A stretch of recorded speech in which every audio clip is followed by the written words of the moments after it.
We're totally serious here, friends. It's all good. Super serial, right? Man, but we're here. We're here to play some Werewolf the Apocalypse, and a lot of has happened over the past few nights. And our friends, when last we left them, were making a decision. But how did we get here? Well, our pack of, we'll say, misfits found themselves wrapped up in something of a adventure. They begin to pursue somebody's MacGuffin, their thing that they covet the most, a lost relic of the werewolf world. And in the process, they've made some deals. They've double-crossed some people, and they've, well, pissed off a lot of people in the process. Just it's not looking great for them. But regardless, they pieced together the clues in search of the King's Claw, which has them standing outside of the fortress at this very moment, having dealt with V-Twin and another member of his pack, as well as having to thwart, or so they think, their tail Armand, who was sent in by the Silver King himself. All of these actions are taking place because of a little book that was handed to a princess of Montreal by a Shadow Lord. Draw your own conclusions, friends.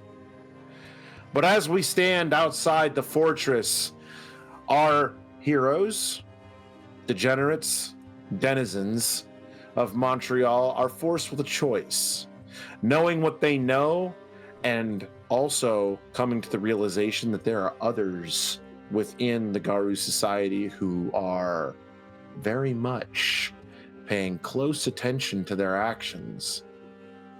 They decided to set off for the Holy Mountain. They'll figure it out on the way, I suppose.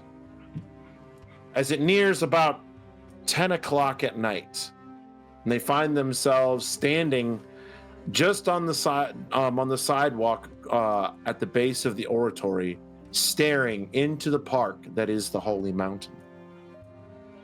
You can see the giant glowing cross on top of the mountain and the pathways. You see everybody's leaving the park. They're starting to shut it down, as they do every night, as no tourists and no visitors. Only emergency service people and park rangers are allowed within the park itself of Mount Royal after hours. But as you stand there, a lot of you, something nags at you. Something that shouldn't be there, but is. In this moment, this proximity to such a powerful location on Gaia, you feel it waning. Like that first cough of a cold. It swells up and in your throat and comes out your mouth, and you immediately go, what was that? What? And as you look, you see lights clicking on. And you hear this telltale sound of engines. Large diesel engines. And you see the klaxon of yellow lights. A construction crew has begun working. The roadways that many of those within Montreal had fought against or fought for seems to be going through. And the bypass through the park seems to be going ahead. And you can feel that energy of the Karen begin to dwindle a bit as bulldozers and earth movers, backhoes, begin to till up that soil to start making way for laying pavement for the byway. Cops are all around providing security, overwatch. You're not quite sure, but there is a distinct police presence around the beginning of this construction. What's the largest vehicle there? The largest vehicle there would probably be the either the bulldozers or the dump truck. Thank you for those gifted subs, Vol. Thank you so very much. We greatly appreciate you. Well, apart from the fact that this is completely destructive to a holy site of ours, it's also far out of permit. They're not supposed to be doing this past 9 p.m. So the question is, do you want to go about this any kind of a subtle sort of way, or do you want to do what it is that we are meant to do in this scenario?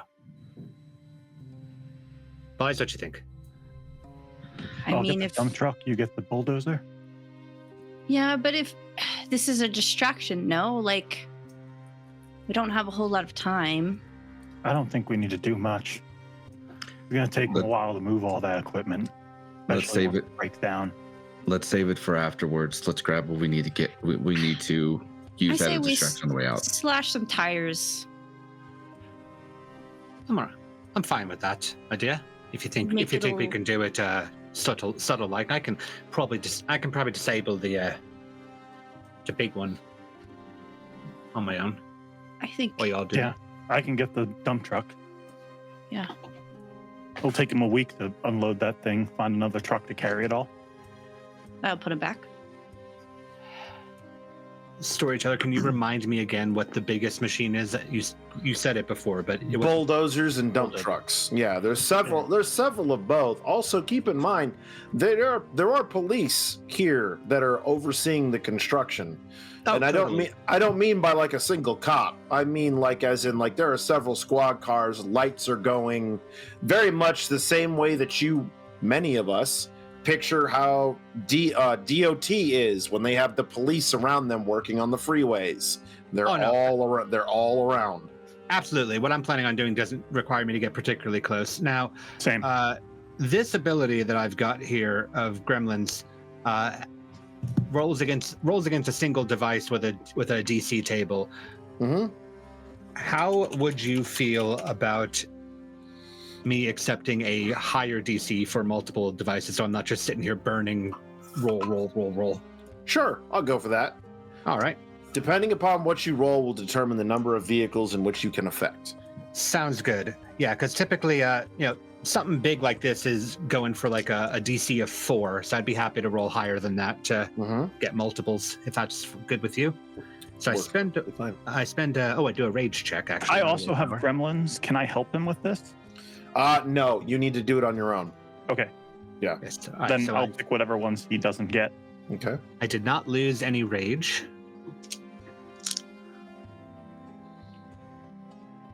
And all right. I will spend a willpower to re-roll these 3 because I'm close. Perfect. I got 5. 5. So I will allow you to affect 2 vehicles. Now, knowing this, right? 2 vehicles going down, especially if you say like pick both bulldozers, right? That's a big deal, right? Because it's not that they have droves and droves of this equipment. There's just a lot of it, and it's big and it's loud and it's noisy. Exactly. So I'll just I'll appeal to the spirit companion that I've got of just a. What do you say we fuck them up a little bit, and I just point 2 fingers at one at each bulldozer. And okay. I'm aiming to have the engines just utterly fail at a certain point, at like the most inconvenient point possible, like when the plow is raised or something. Got you. And then Rusty, what are you gonna do with your gremlins? I'm just targeting any vehicle that is big enough that I think will cause a problem. I'm only going to target one. Okay, go ahead. I did okay. I got past the rage. I didn't lose anything on that, and I have 2 successes. Okay, so you can target 1 vehicle. Also, full moons for everyone from Jacqueline. I think she's stacking the deck in their favor, nice. In the player favor. I'm just saying.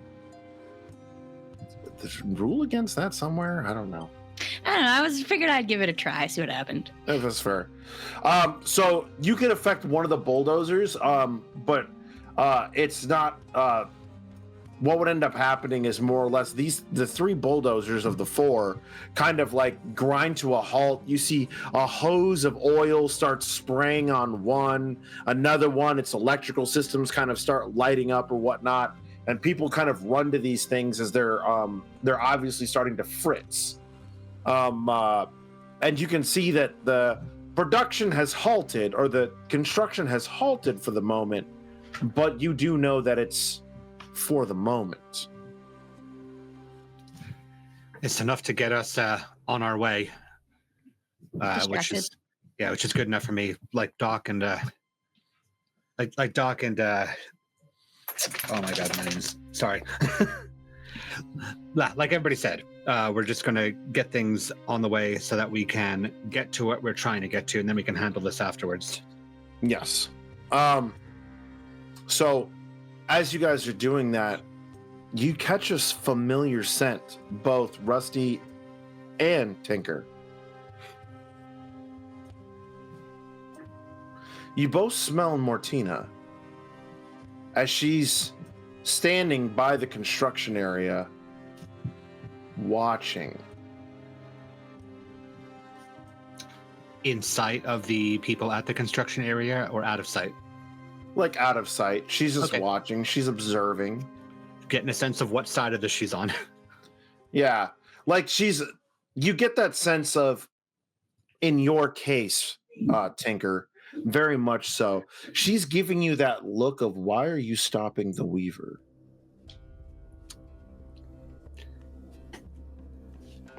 I don't have to explain myself. I've got a pack to take care of.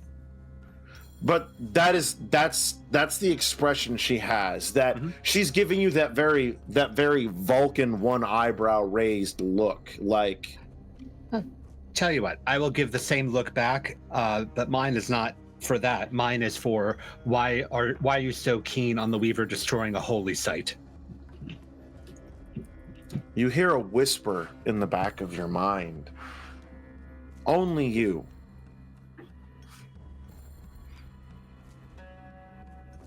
To keep what's beneath there.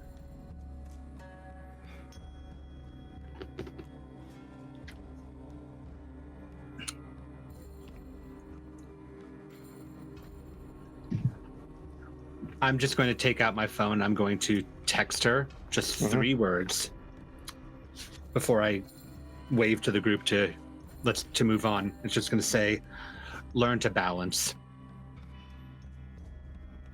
You can see that faint glow at a distance where she checks her phone and looks at it, and she looks back. And she turns and walks back down the street away from you before she kind of disappears out of sight.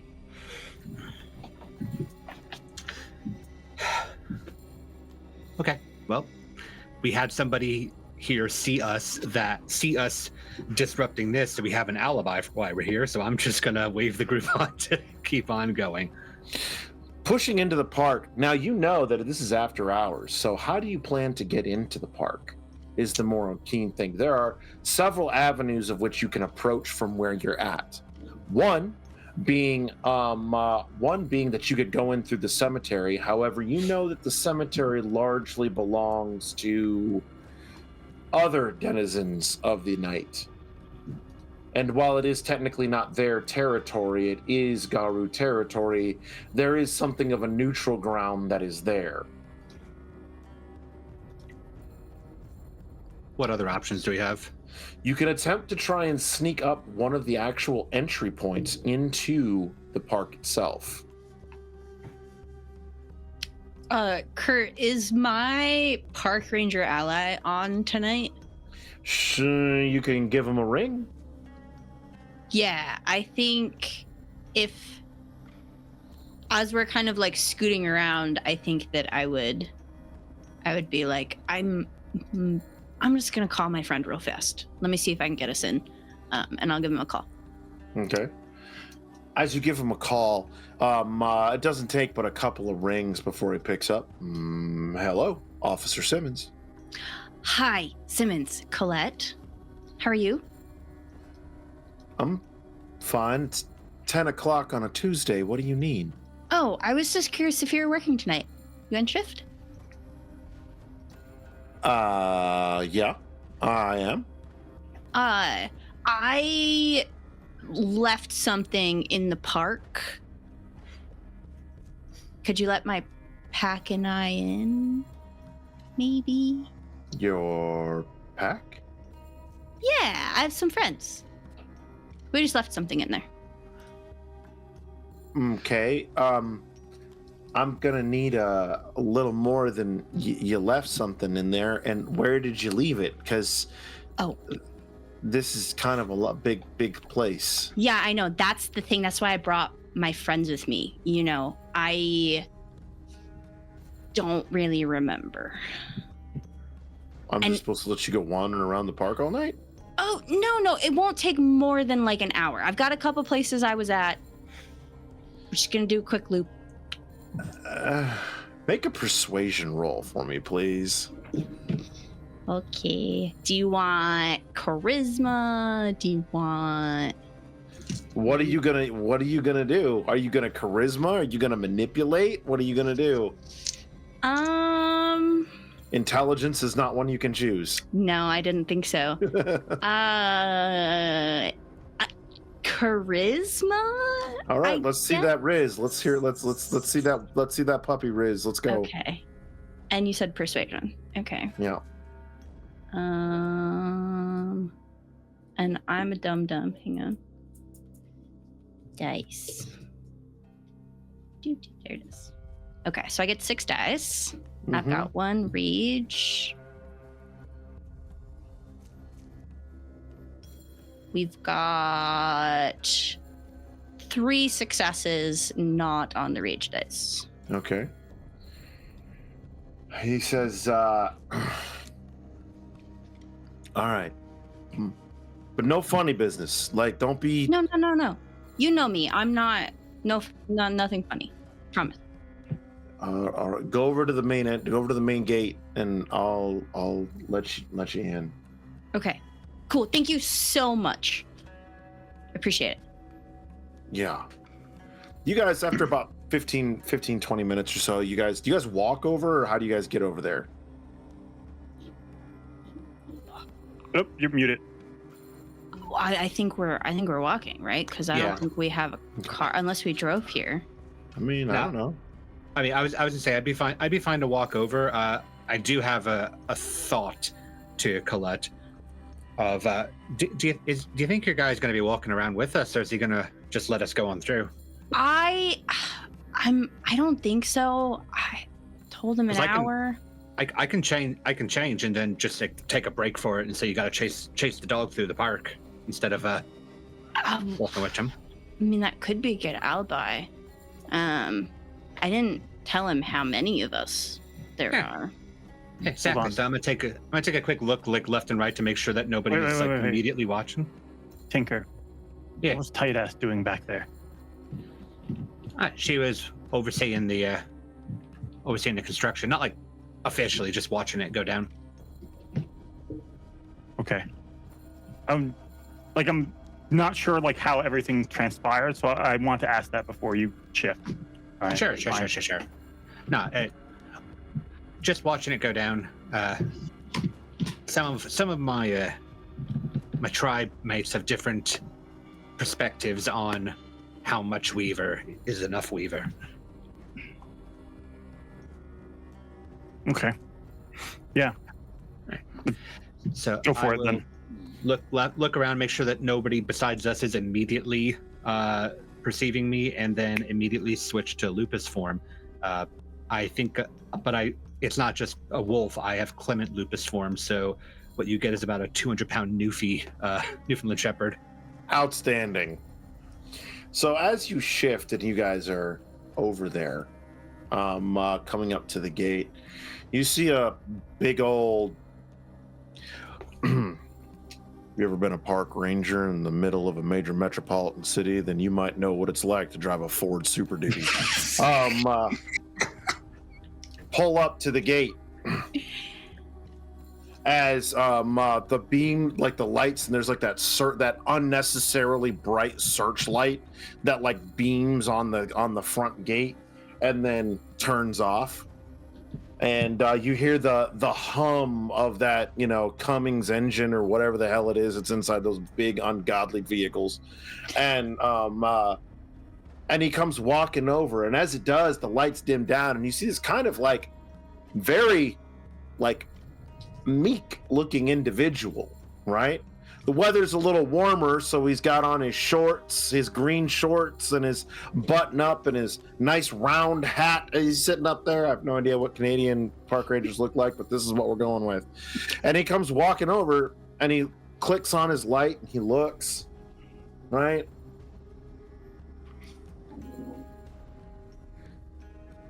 All right, turn around. All you turn around. Any particular reason? When he does the hand motion, I do a full like spin like a dog and then sit. I like him. Listen, you're not going to come in here with any shovels, digging, and I can't take Colette at her word that she doesn't have an e-tool tucked up underneath her jacket or something along those lines. Not this time, I promise. Pinky. Swear. No shoveling. I don't even have a backpack this time. That's what I'm looking for, is my backpack. Did you try the lost and found? Yes. Mm-hmm. You see him come over, and he turns the keys like on it, right? And slides a card, and you hear that beep as the gate, like the magnet lets go, and it kind of swings open just a little bit, and he grabs it. All right, come on. As we're walking through, I'm just like, open containers, not a problem, right? Just make sure you put the can in the trash can. Okay. Come on, buddy. I'll just start padding along. When did you get a dog? Not mine. Just Doc's. Yeah, mine. Okay. Where is it at all you said you needed to go? Because I need to know in case, you're here longer than an hour, I know where to come look for you. Listen. Just an hour. Just real quick, just a couple stops. And that's why we brought the dog. He can smell it. It'll be easy. I promise. It'll be super fast. Well, I mean, you guys can just jump in the truck and we'll drive around with the searchlight. Oh, I wouldn't want to put any pressure on you. It's totally fine. We'll be super quick. I do that like perk up thing, looking like out into the woods while they're talking. It's like Yeah, prepping see, to run. I think it'll be real fast. You already see something. And she starts backing up. Promise, real fast. He goes over to you, right? And he goes, extends a hand. 1 hour? Yes. Do you take his hand? Sure. Quick as shit, he slaps like a bracelet on you, and you see this little like blinking red light. And he holds up a GPS monitor. All right, 1 hour. I thought we talked about this, Simmons. It's not, I promise. You did this to me last time.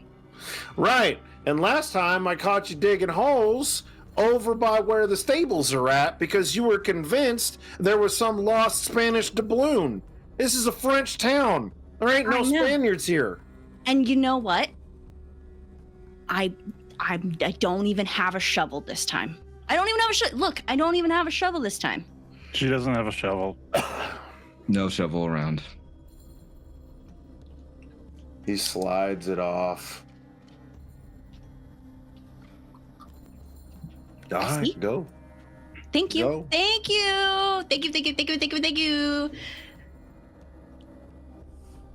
We run off into the... Spanish doubloons? Really? They're really, really cool. And there are only so many of them.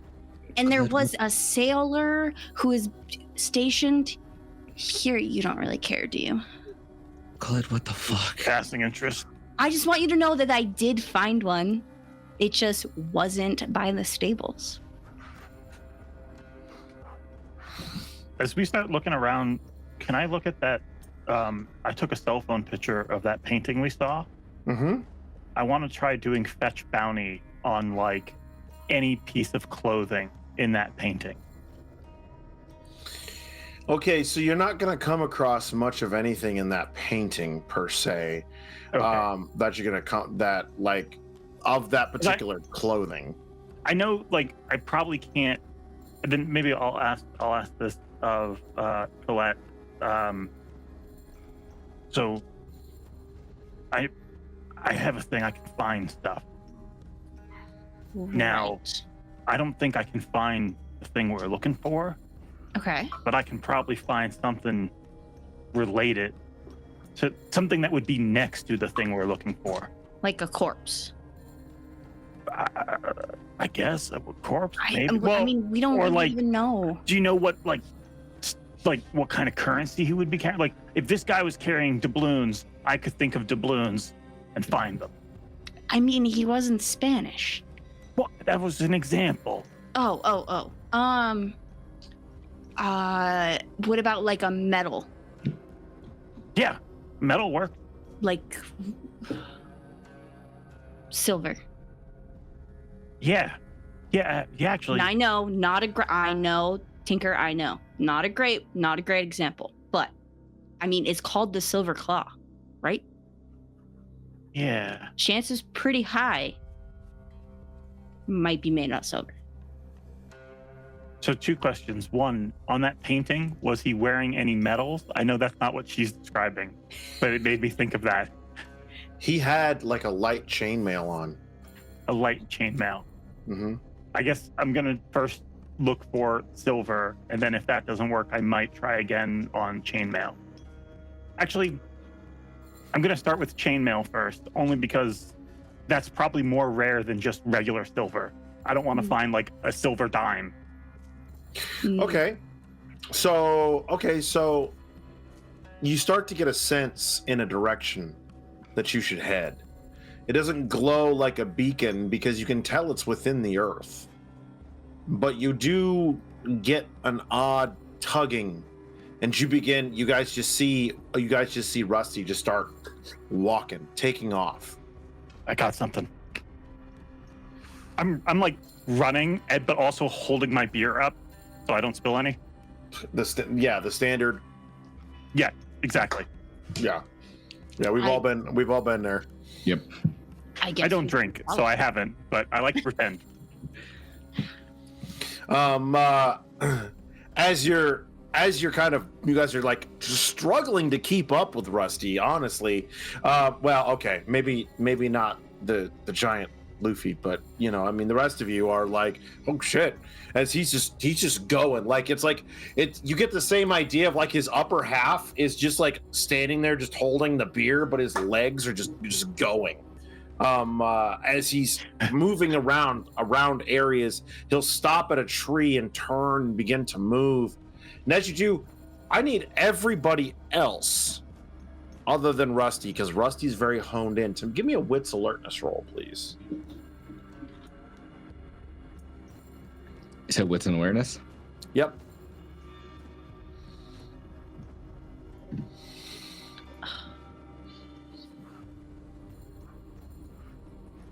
That's appropriate for being in lupus form. 6 critical. Outstanding. 2. Cool. Oh.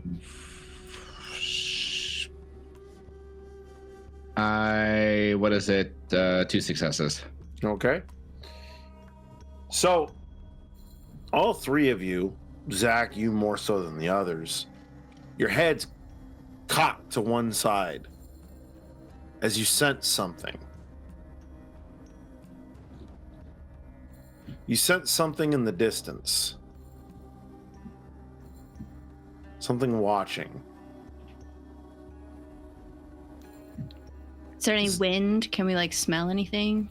That's the odd thing. There is a slight breeze, but you don't sense anything. Zach, when you're looking, you see shadow within shadow. Tinker's eyes, the lupus eyes, are a little bit more keen to seeing in the dark than the human's eyes are. And you see the unmistakable telltale sign of a large lupin-looking form just on the edge of your vision. Looking at that, I'm going to lower my head down. And I'm going to make a quick rage check. I succeed in that, and the Newfie grows larger and more shaggy. I'm switching to Hispo form, not going full Krynos, but just it's like a dire hound. Yeah. As I'm like pointing in the direction of this thing. No. It's this way. Wait, why are you guys all staring that way? Hold on. What is over there? What is that?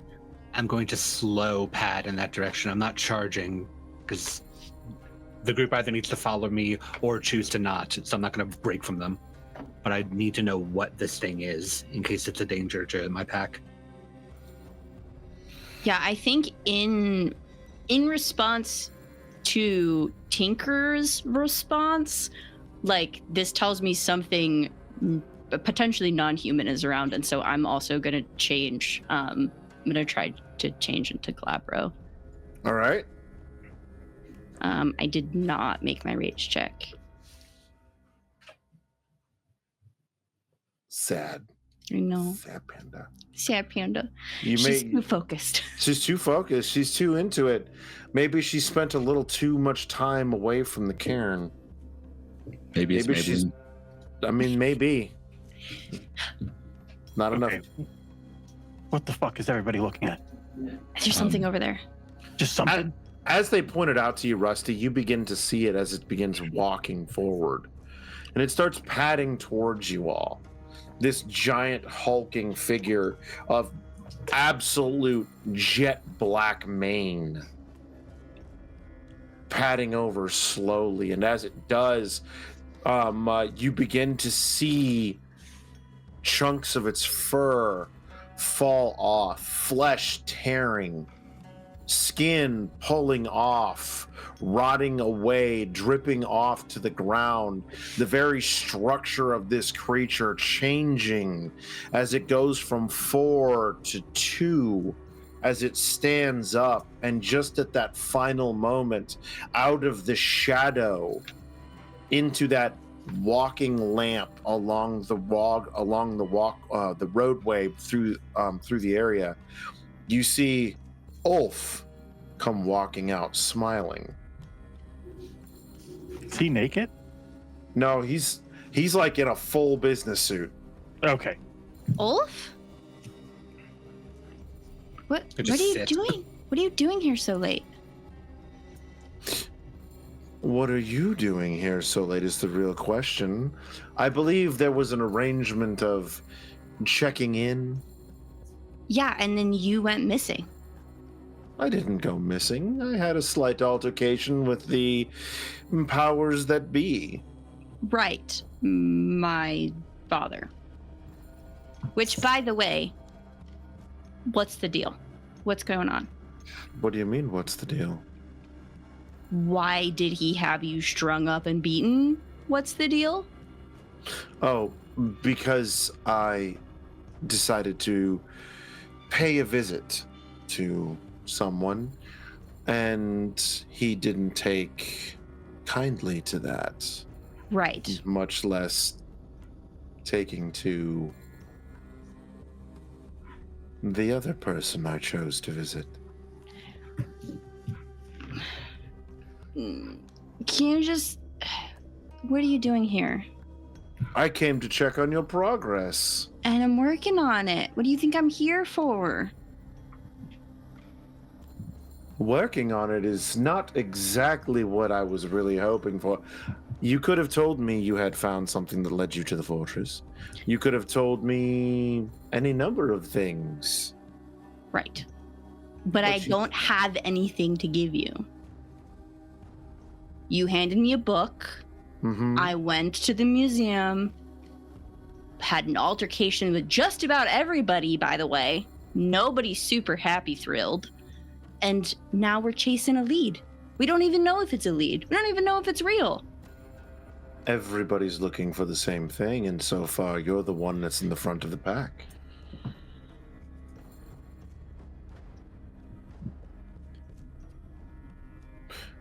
But I see that you've got everybody assembled. Good. You're probably going to need it. I just want to know where you're going. We're just following our noses, you know.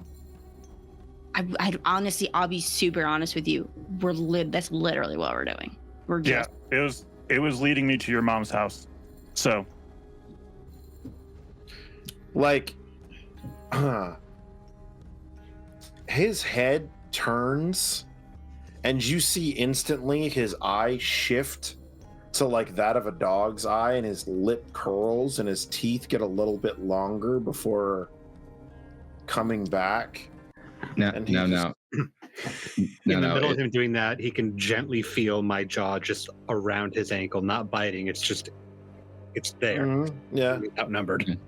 He looks down at you, Tinker, and just goes, "That's our money." We don't have to mess up your Armani suit. It was just a joke. As Colette had said, we're working this right now. Give us a little bit of time. I'm sure the intention was to check in with you, but if we have no progress, what is there to check into until we have something? But thank you for the heads up that we're ahead of the pack. Oh yes, you are not alone here by any stretch of the imagination. Right, but like, what do you mean by that? Very cryptic, and you know how I feel about the cryptic stuff. Well, isn't that what you do? You uncover the cryptic? I figured you'd appreciate a challenge. Well, if your noses weren't so far up each other's asses at this particular point, you'd notice, and he tilts his head as he looks back the direction you came, right? And now at that moment, looking back, right, in the lamps of the park ranger's truck, you see a very familiar figure talking with a park ranger. You see Armand. Shit. Well, thank you so much for the info. I think we're gonna go, but I'll catch up with. I'll give you a full update after whatever we find.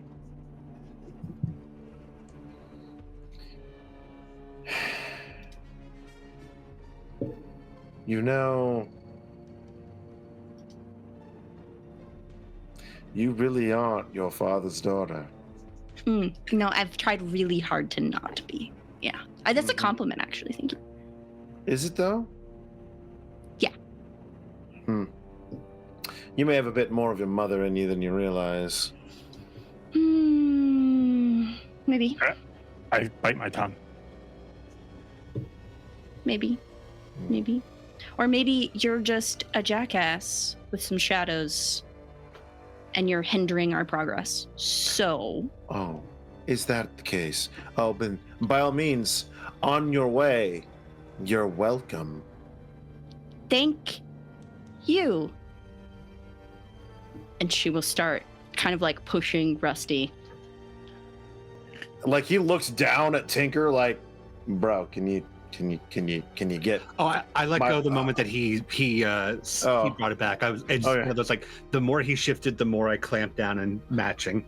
Yeah, no, he's just very much the whole like, can you get my $500 pants out of your mouth, please? It's our money. I will lick his pant leg and then follow behind my pack. Got my nose up his mom's ass. Well, I fucking like it. And I started looking around for stuff again. He very much kind of like, as you guys progress forward, moving forward, you at a chance glance back, you quite literally see him melt back into the shadows. That guy gives me the creeps. I can see why. Colette.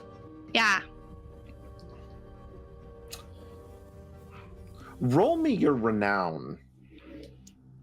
Oh my Which one?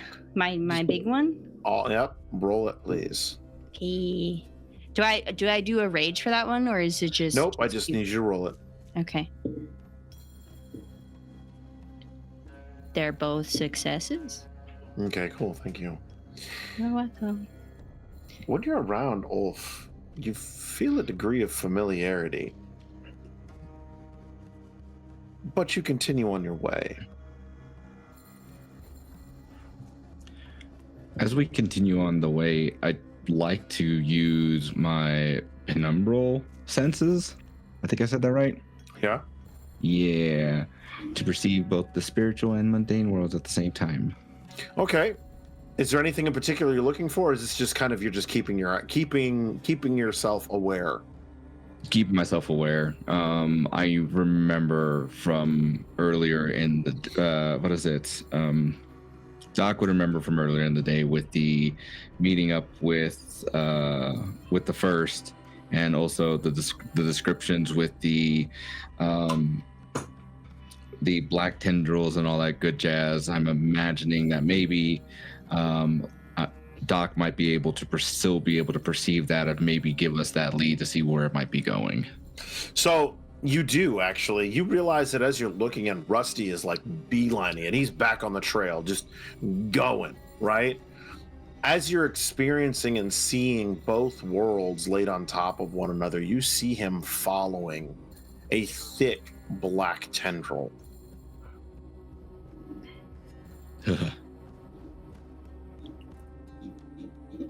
I look back at you. What? Remember the tendrils I was telling you about? You're following it as we speak. You're on the right track. Just keep going with it. I just am a little disgusted by it.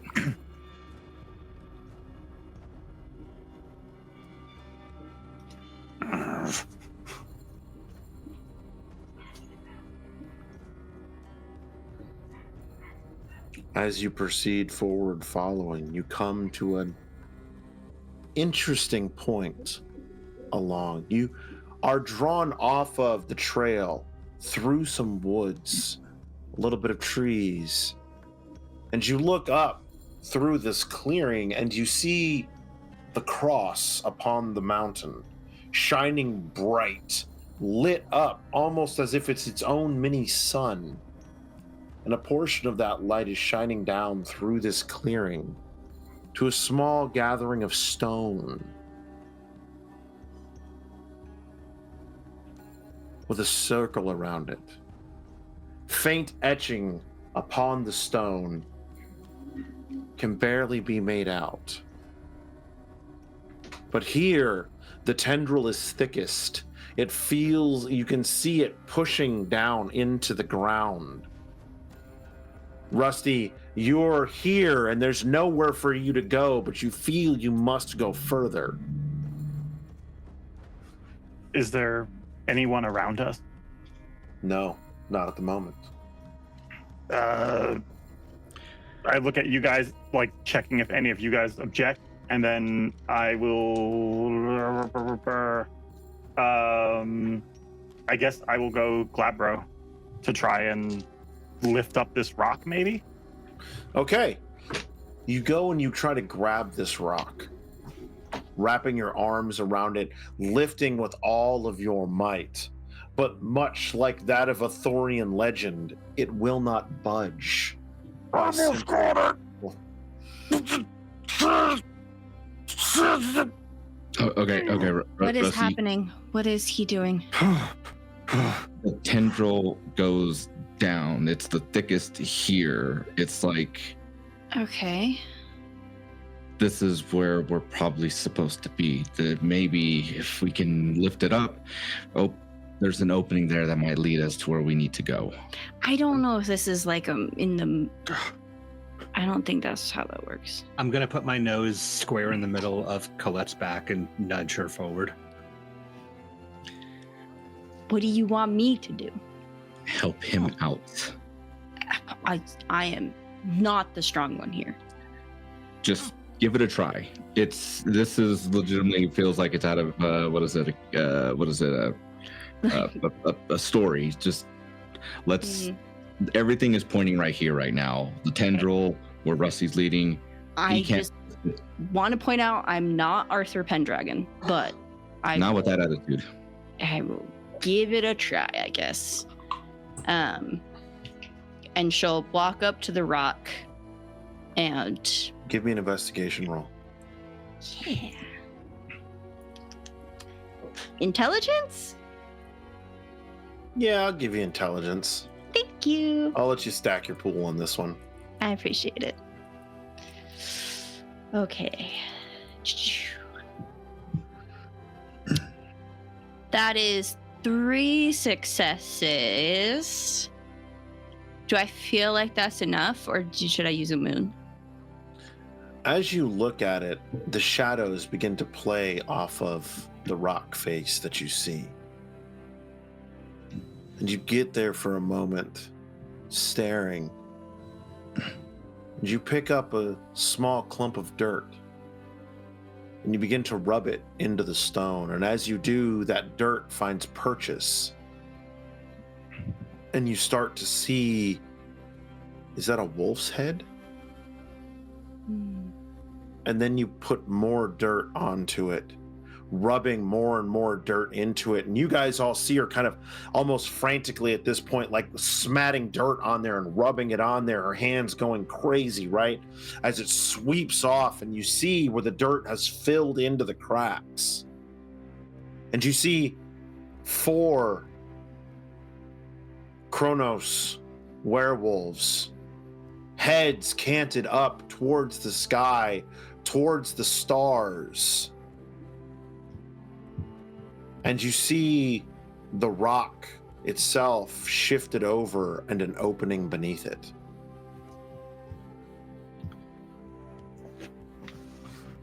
Shift back out of Hispo form. Still in my work clothes. I have rite of dedication, so they'll stay on.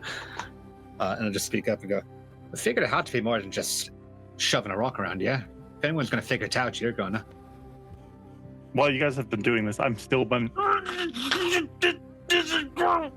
He's going to get a hernia if he doesn't stop. Yeah. She puts her hand on Rusty's shoulder. It's good. It's good. How did I move it? You did an excellent job. Excellent job. Yeah. It's like follow suit. Good job, buddy. Good job, buddy. Thanks. There's a hole in it. Is that what you said, Kurt? It looks as though the stone has shifted to the side. Yeah. And there's a hole depicted Okay. In the drawing. in the Carving. drawing. Oh, so out of character, is this like 4 Kronos are needed to lift this thing? It looks like they're howling. Oh. It looks ritualistic, which will prompt Tinker to walk up, look over it, and just go, are we sure that this is the path we want to take with this? It's gonna be 'Cause loud. It's going to be loud, and we don't know if... is he like drawing on our life essence to resurrect or whatnot? I don't think that's it. I think it's worth a try. But Spirits- democracy. So the spirits have led us here. Everything is pointing here. It's no coincidence, in my opinion, that we show up, Colette figures it out, and gives us a suspicion. Makes if sense. we do it, gotta be quick, because everybody is gonna know. Well, I'm sure the moment we do it, everything's going to happen all at once. I'm Both just here as and out long as there. we're ready for that, right? That's Before we do we know what the game plan is if we find this thing? Nope. we don't even know if it's Which- really here. We're just winging it.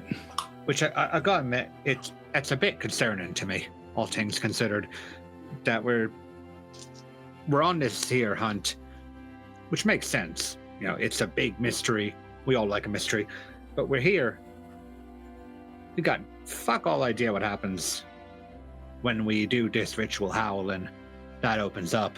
The best case scenario is that it just opens up. The worst case scenario, well, maybe not worse, but you know what I'm saying, is that thing comes out of there.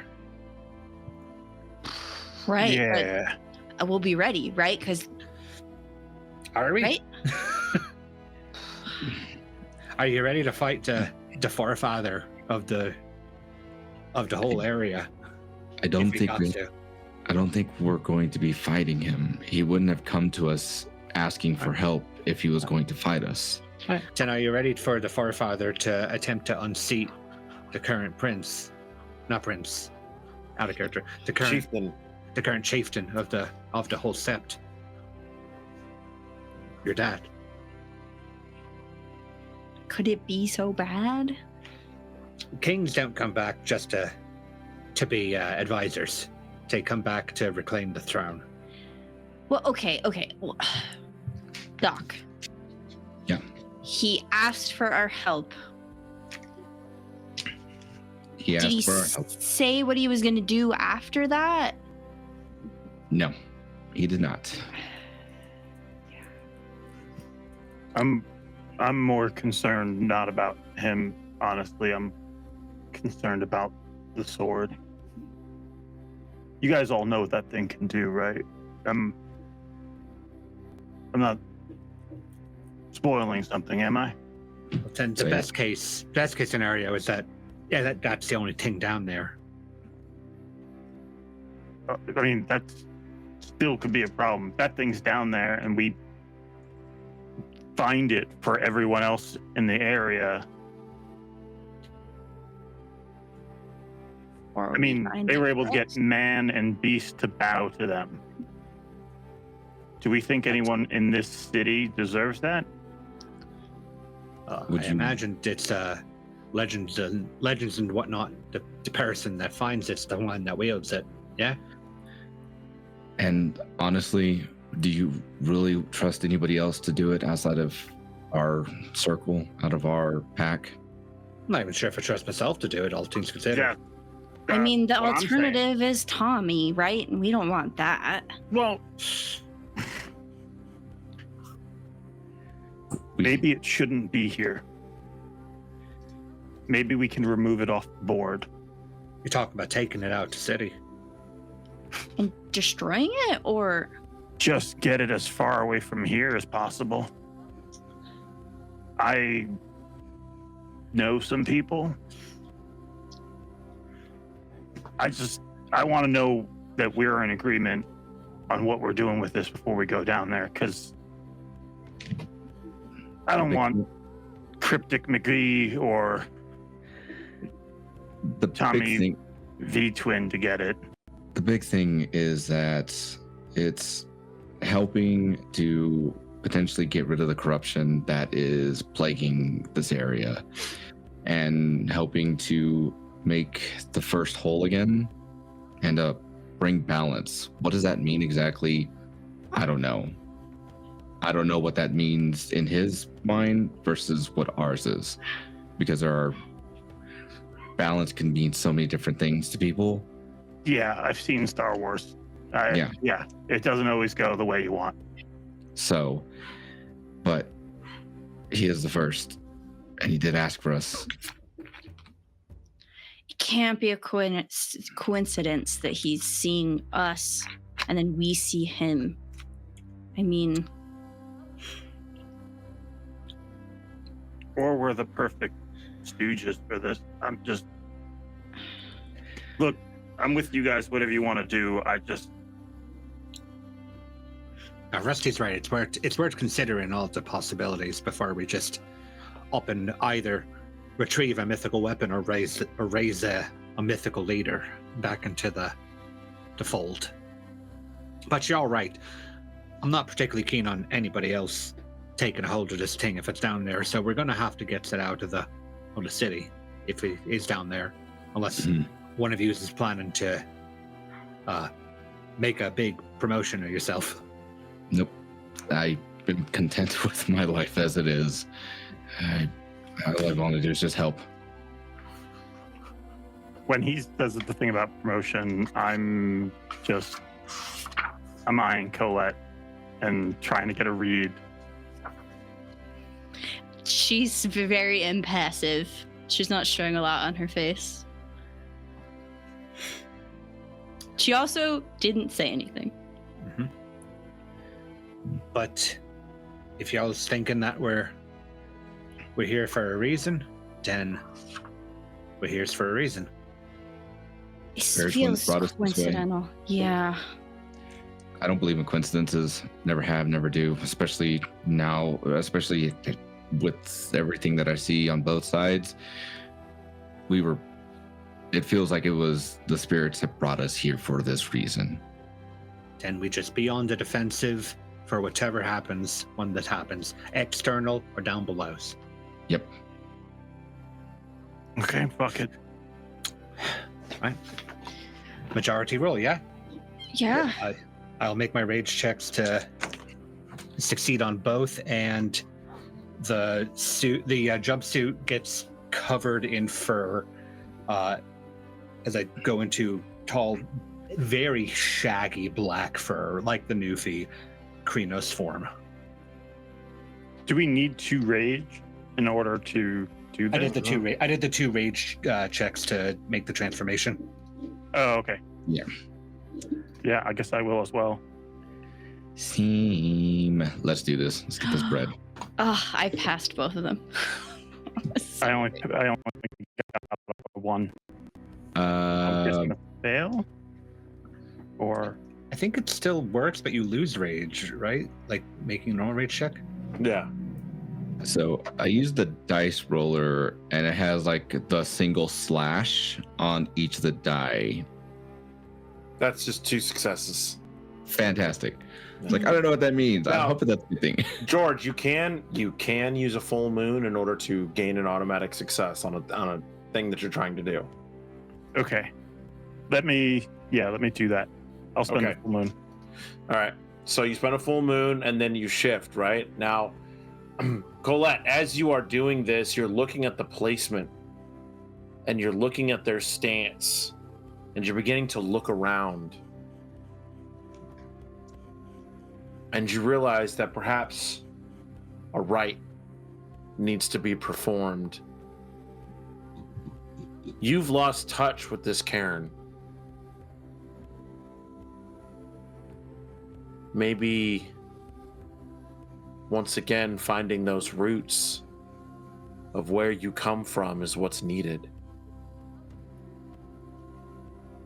Yeah, she'll kind of go to the edge of the circle, facing so she can see the cross in the distance. Mhm. And she'll take her claws and kind of like scoop through the dirt and do a rite of the living Cairn to try to kind of reattune with both the ground, like Montreal itself, but also with her like heritage and people. All right. Give me that wisdom and craft roll. Yeah. Please.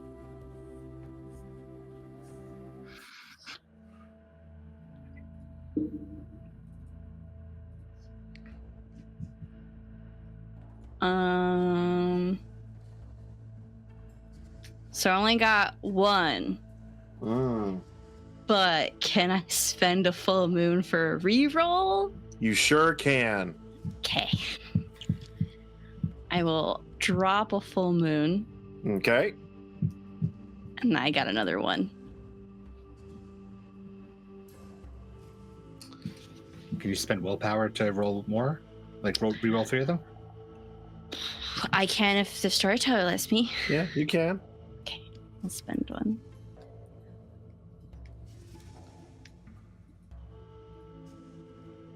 Oh, 2 successes. As you do this rite, you know this rite. You've practiced this rite in your mind 1,000 times, but in that moment, in that very pivotal moment, you find yourself lacking. you find yourself not connecting, trying to draw on a heritage as you feel it coursing through you. But something about it just seems off. Something seems wrong. But the Karen does react, and it does accept you. And in that moment, you turn, and all four of you in unison howl up at the moon. And as you do, the very moment the first note leaves Colette's mouth, leading this ritual, thunder cracks across the sky, masking the sounds of your howls. And the rock begins to shift. And as it does, an unexpected and unforecast rainstorm begins to fall.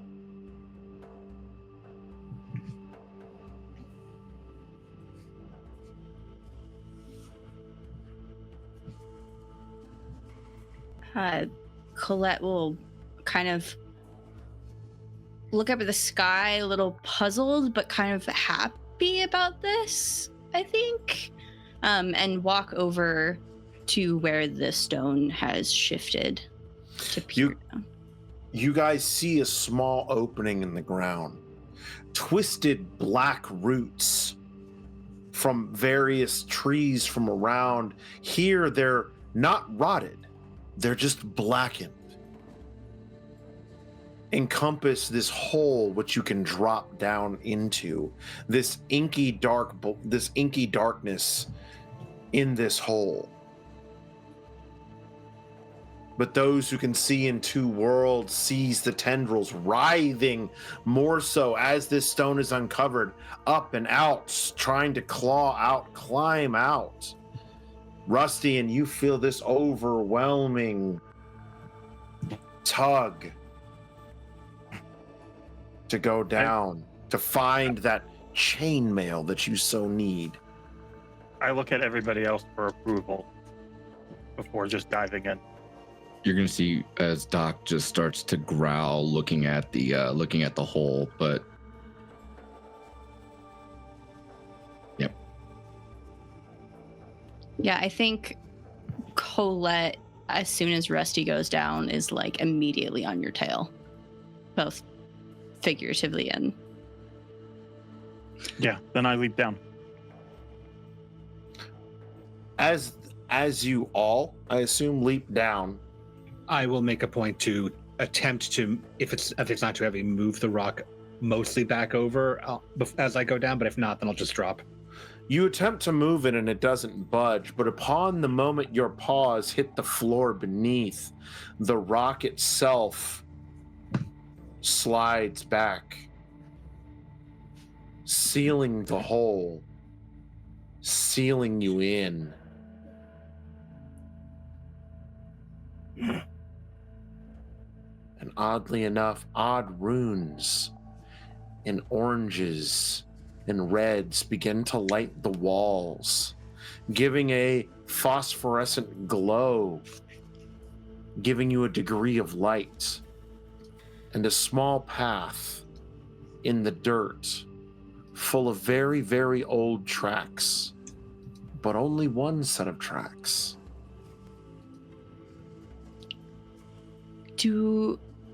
Does Colette recognize, are the runes the same ones that Doc drew for her? Like No. Similar?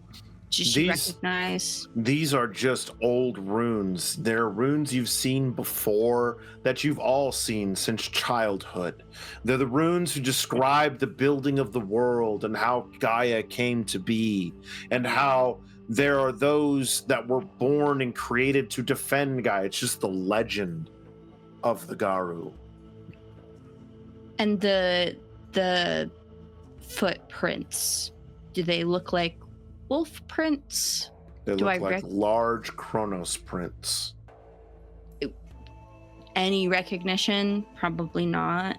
I don't know if werewolves have like fingerprints, but Not like that. yeah, I wasn't sure if like, I could tell it was a, 6'10" wolf with a limp. Oh, okay. If I compare my foot to theirs, do I think I can take them? No. Fuck. I don't know how do we communicate in this? Yeah, form? you Limited. do. So it's limited communication. Yeah. You just hear fuck. Yeah. And going into the tunnel or out of the tunnel? Well, you're in you were dropped almost in the middle of it. Okay. Oh, okay. So we've got both directions now. Mm-hmm. But the runes are lighting up one way. Right. Okay. I guess the question was, are the footprints going into the way with the runes, or is it leaving? Yes, they are going into the way with the runes. Okay.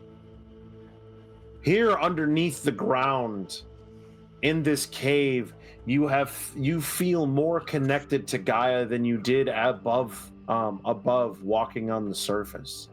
These runes, though feeling and looking alien to you, the story in which you read also provides a large degree of comfort.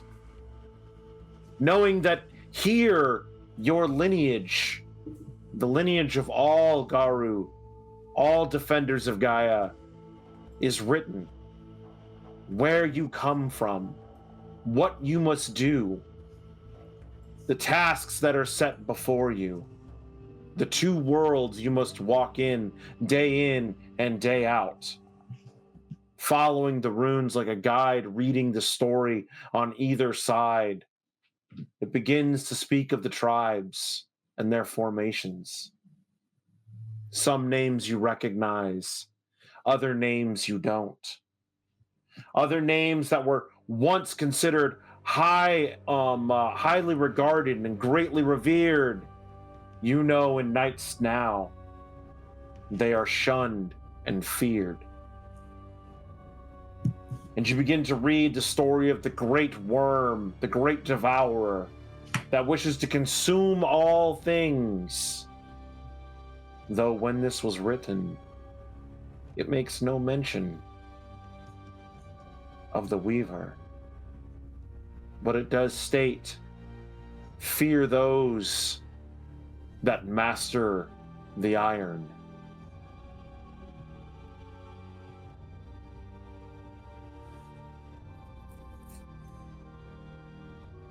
Following along, that earthen smell fills you. After a short period, you see yourselves coming into a chamber. Bones everywhere. Dead, decayed, rotting corpses, skeletons, nothing more.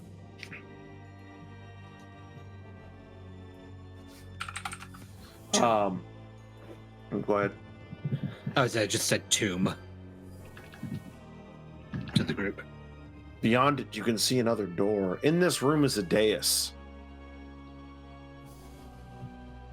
You look around, not much light is here. There is, oddly enough, though, a refined feeling to this room.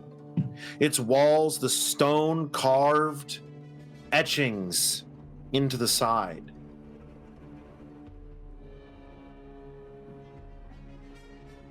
Looks as though it's telling a history, telling a tale. But as you walk in, you all begin to feel this overwhelming rise up your spine. A primal reaction to something in this room. The very hair on your back and neck standing up. And you hear resonating from nothingness.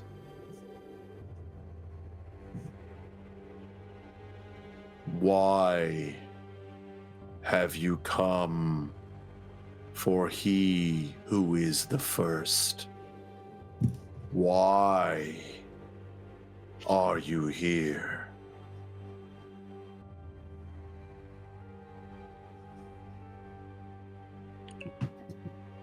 Help. Look at Colette.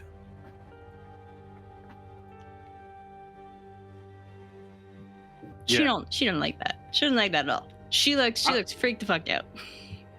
Rusty's Yes. thinking of Ghostbusters and is trying to keep his mind completely blank. So Doc, how are that's you it. thinking about Ghostbusters? That's the problem. Is he's having a really hard time. He's trying to keep it blank, and eventually he starts thinking about the Stay Puft Marshmallow. He can't stop himself. You have chosen the form of Gozer the Oh, God. Destroyer. I think, what is it, Doc would just say, help. Help that which slumbers. Vision. Seen. Help. Summoned.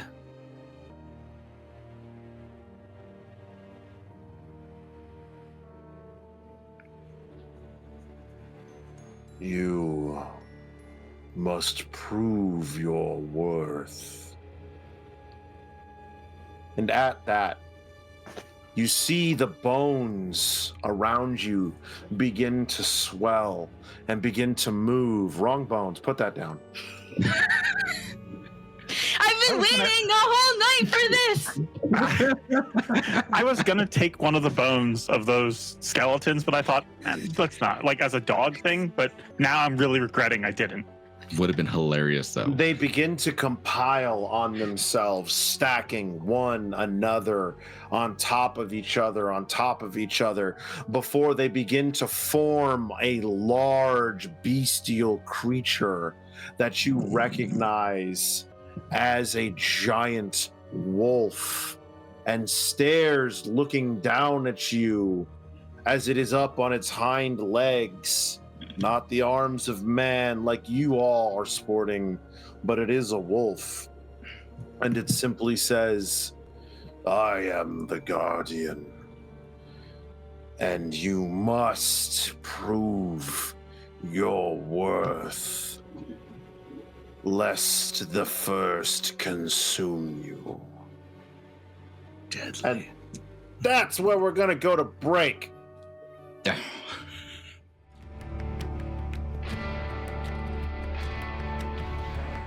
Everybody game faces. Anyway, hi everybody. How you doing? Ah, We got some bones sorry. to pick. Sorry. yeah. Apparently, friends. In the immortal words of the Hell Priest himself. Now, where were we? As you all are looking up and seeing this massive creature formed of bone, Doc, with your double sight, as you can see a spirit form that is encasing around these bones. As it's looking, its eyes within the spirit world glowing with a serious sense of ferocity, as it is sniffing at each and every one of you.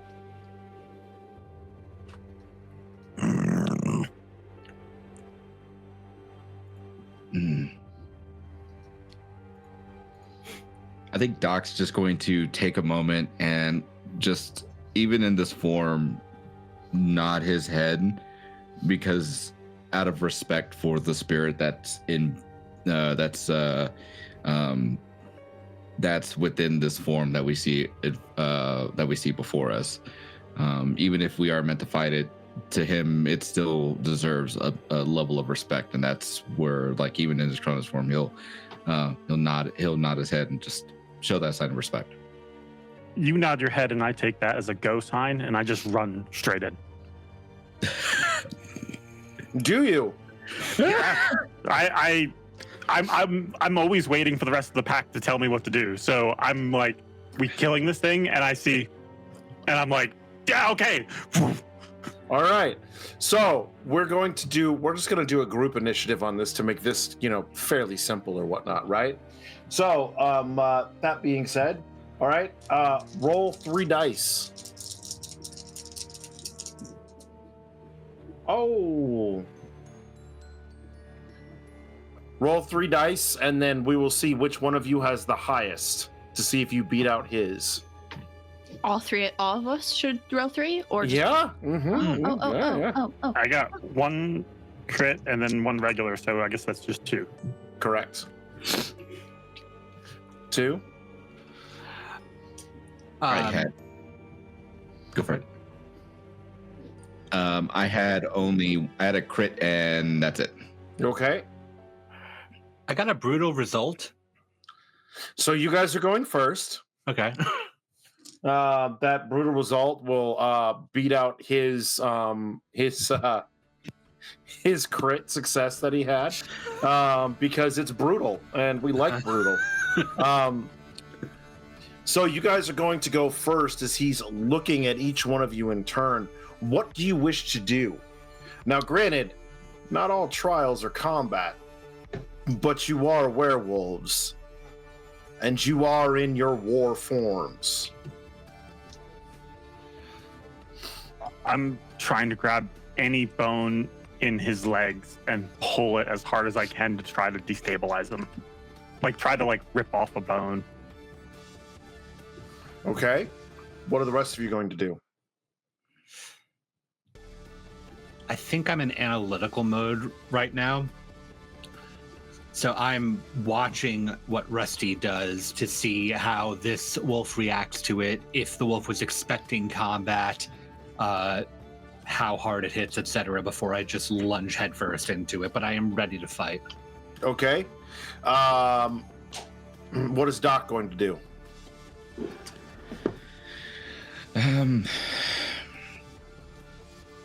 Doc is we won't be able to do rights in this form, are we? Not really. It depends upon what you're trying to do. Some rights you can, but other rights you can't.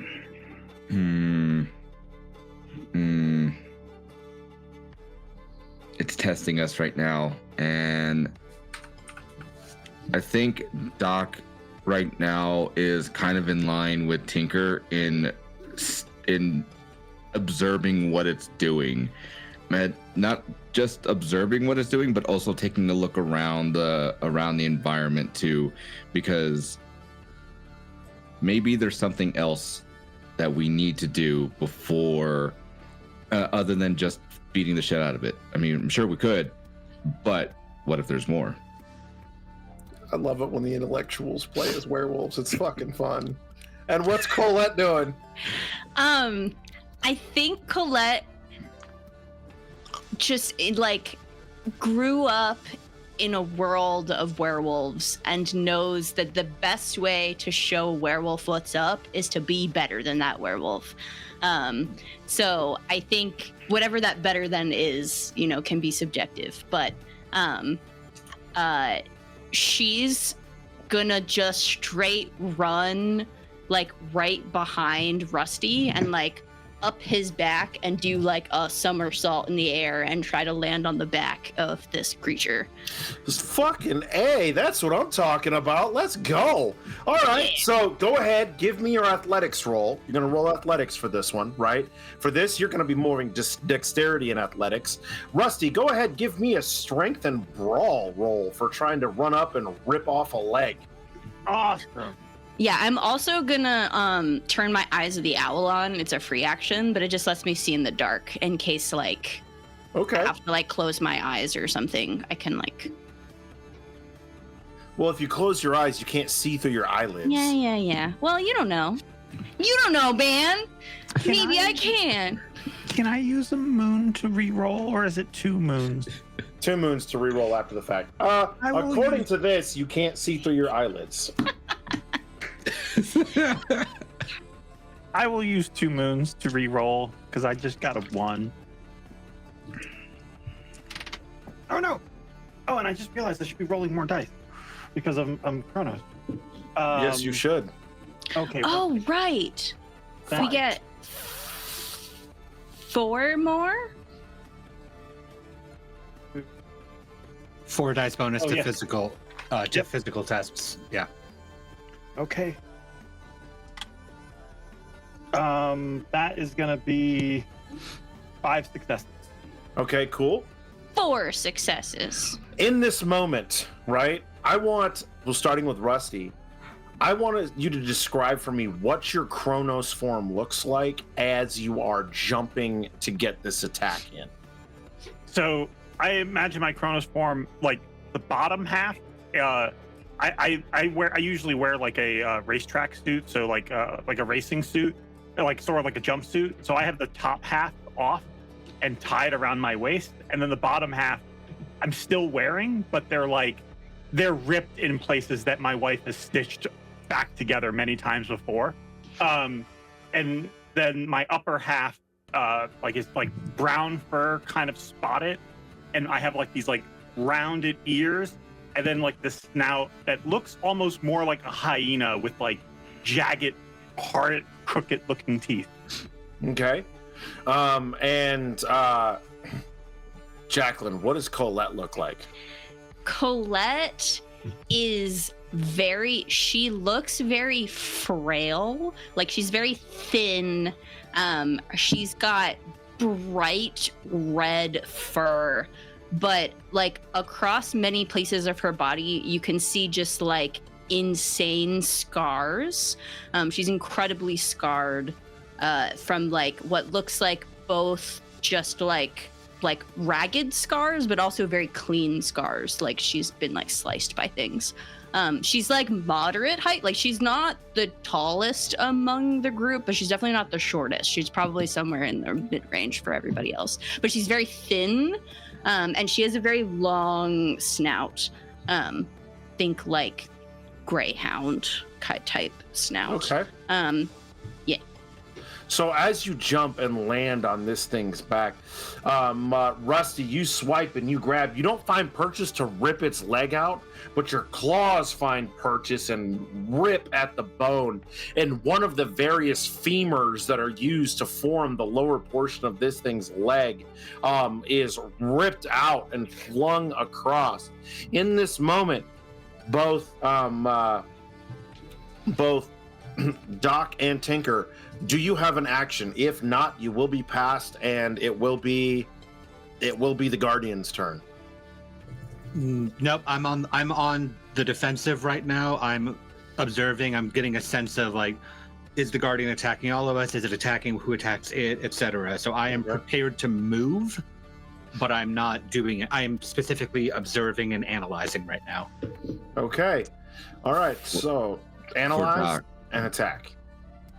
For Doc, he's going to slowly start moving along the side, toward like not engaging, but but keeping his eye on it while also looking through the spirit realm to see if there's anything additional that may lead to what we need to do to accomplish this. So similar to that, analyze, and then if all else fails, attack. Okay.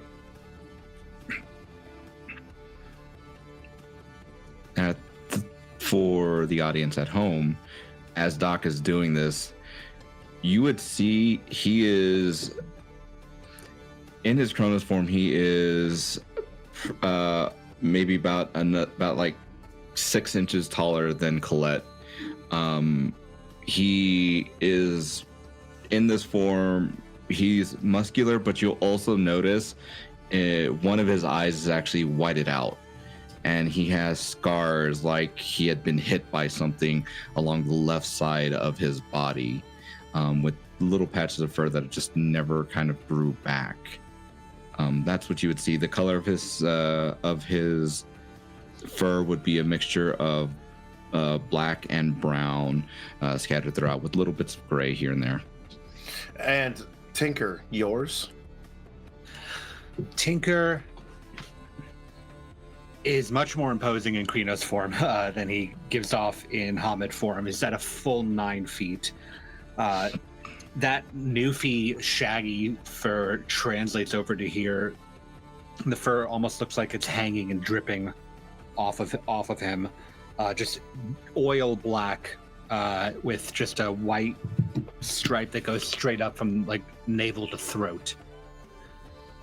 It's almost hard to actually see the face underneath the fur, but you can see like the eyes in the fur and the snout with the teeth that stick out of it. Looks fantastic when he charges as it all whips back, but standing here, it looks like a hulking beast with no distinct form. As you find Rusty, how many successes did you get on your attack? 5. 5. Thank you. Your your attack finds purchase as Colette runs up your back, jumps off, feeling almost like something practiced, almost like as if out of nowhere dwarves and elves have fought for thousands of years together, and it makes no sense. But here you are. As she runs up your back and onto the back of this thing, finding purchase onto this guardian beast that is there, that is within both worlds, and her claws sinking into it, grabbing hold, you grabbing at its leg. It lets out a monstrous roar as its pawed hands swipe down at you, Rusty. Rusty, I need you to make a you're gonna make a roll. You're gonna make a dodge. That's what you're gonna make. You're gonna make a dex and dodge. Okay, dex. You're gonna make a dexterity and a athletics roll. Okay, got it. Right now your difficulty is 7. Okay. Oh my God, Sept. Oh, that's bad. Okay.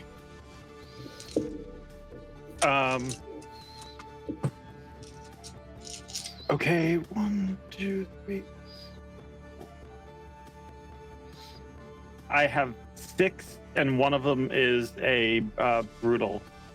You have 6 and one of them's a brutal. Okay, Yeah. cool. All right, so you're going to take 1 point of aggravated damage as these claws dig into your flesh as you are bouncing away. But as you bounce away from this, right, that brutal kicks in and you find yourself rolling through the various other bones and remains that are around, causing yourself an additional 1 point of superficial damage as you pounce up and there's a busted femur sticking in your side. Does that cause me to gain a point of rage? I would think so. Okay. Fuck yeah, dude. It turns and looks at you all, and you can see it's rearing back up. This bony form look as though it's actually breathing as it inhales and it lets out this what can only be described as like a doppel-like bark. As you all need to make wits and wits, but you all need to make composure. You guys are going to roll flat composure. 2 successes. Outstanding. I need to know if you don't get any successes. Just 1. Okay. 2. 2 también. All right.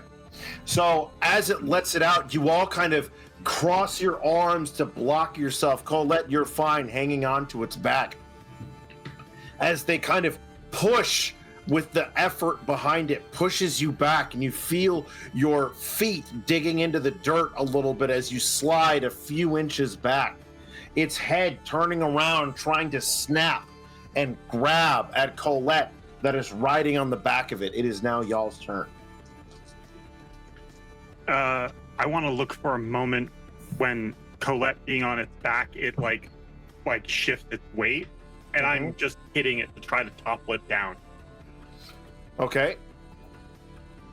I was actually thinking something similar of I wanted to, like, getting this engagement, I want to not like full on attack it, but I want to sweep by and see if I can knock into like the patella and just kick this thing's legs out from underneath it. Okay. I'm going to, what is it? You're going to see Doc head straight to Rusty and then use Mother's Touch to be able to help him out. Alrighty. And Colette? We're clawing the fuck out of everything in this area. All right, everybody, go ahead and make your various rolls. Real quick, Rusty, what is your current rage at right now? I believe I would be at, and storyteller, tell me if I'm wrong. I believe I would be at 3 because we howled. You would be at 3. Yep. Okay. Yeah. I need to exceed the 3. I need to at least get like 4 from what I read to be able to heal your aggravated. Okay. So intel and glory, let's go, baby. Shit, that's 8 critical.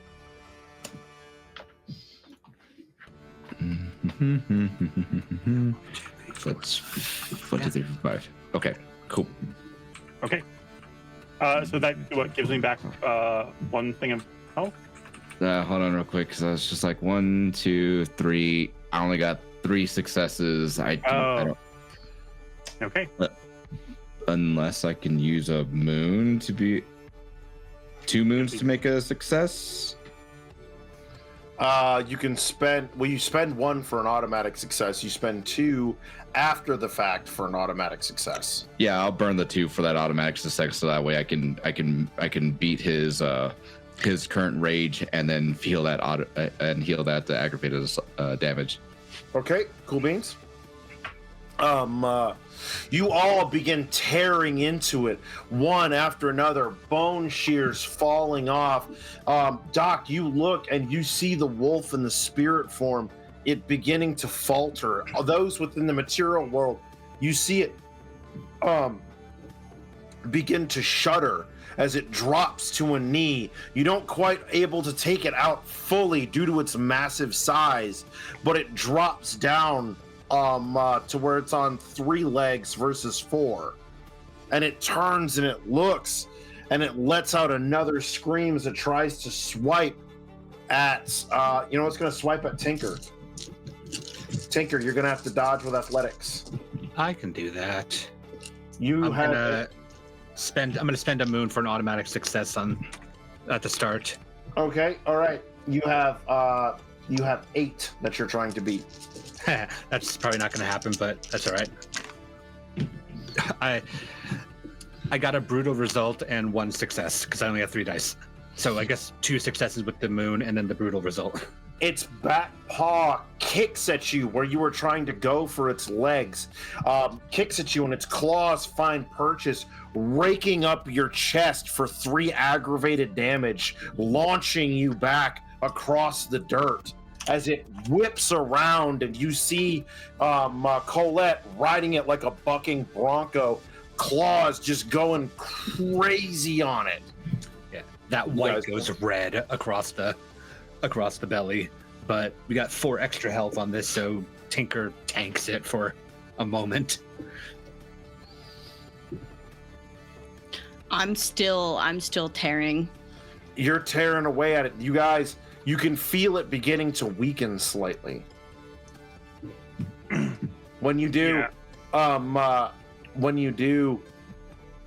you begin to feel it somewhat weaken a little, and you all are turning and looking, trying to figure out what's going on. You figure this is your chance. This is the thing that is going to take it out. What is your final action in this moment?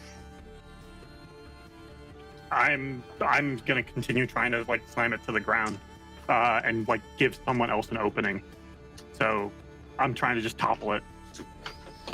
Okay.